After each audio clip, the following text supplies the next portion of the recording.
Hello parents, and welcome to the series of videos where we are going to explore how to use this family workbook. Now, what you see on the screen is the cover page of family workbook, which is meant for grade 1. As we move down, we come to the index page. Here I would like to also show you the student guide, student leadership guide that the students are using or learning in the school. Now this again, Discovering the Leader in Me, the student leadership guide is meant for grade 1. I would also like to point out over here is that the index page that you see over here, what is inside, and what we have in the family workbook are mapped.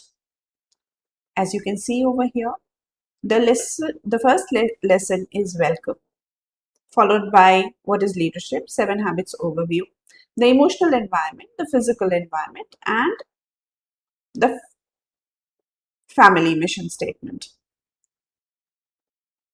In the leadership guide at school,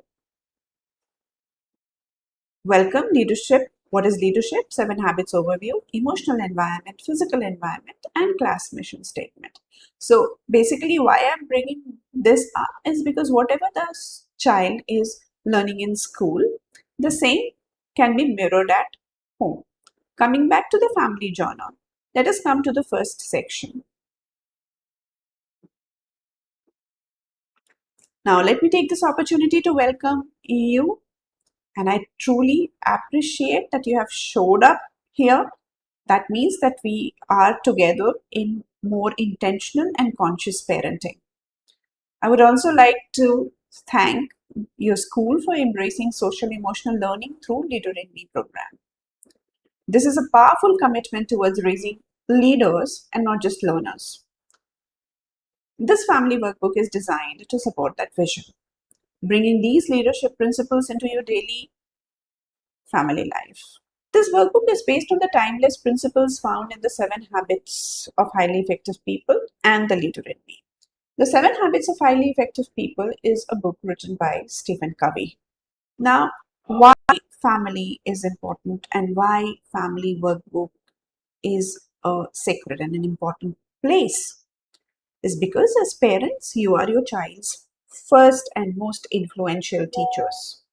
While schools support learning and also social emotional skills, it is home where character, mindset, emotional strength, and responsibility is truly shaped.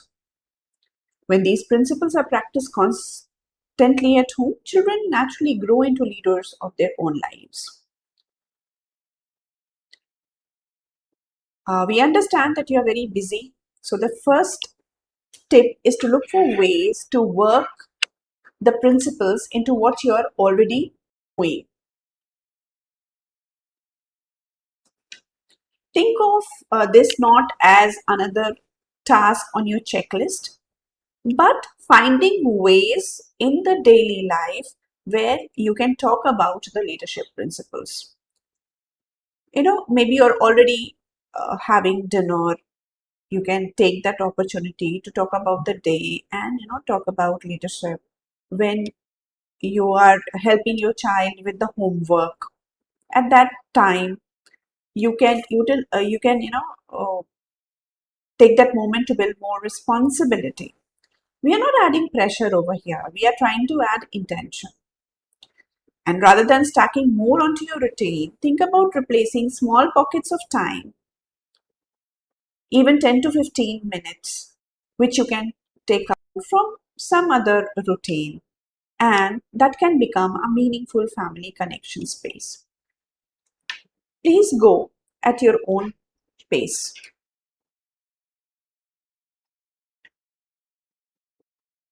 Little by little, sometime here and there, maybe 1 page a week or even one reflection at a time is enough.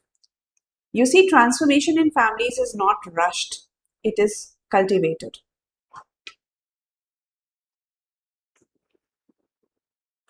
Now, we would like you to keep all these things very, very simple. not very complicated. So basically, the key is to focus on simple day to day activity, day to day nuances and instances. And yes, there are three things you can do to prepare your child for the new reality. The first focus is on responsibility and independence. And this the child is going to learn through habit 1, 2, and 3. The second focus is on helping your child become independent through habits 4, 5, and 6. The third focus is on primary greatness. Primary greatness is a concept from Stephen R. Covey. Who your child becomes on the inside is what is important, not what they achieve on the outside. The focus is on building character, values, and integrity. The kind of the person your child is when no one is watching. We are not just raising children for grades, we are raising them for life and impact. Now, take for an example, the child may win a prize, that is secondary greatness. But at the same time, how they have prepared, how they treat others, how they accept losing, and how they take winning is what is inside. That is what we call as primary greatness. If you wish to explore further, you can always refer to the books or attend a training. But this workbook itself is a powerful starting point for a meaningful change.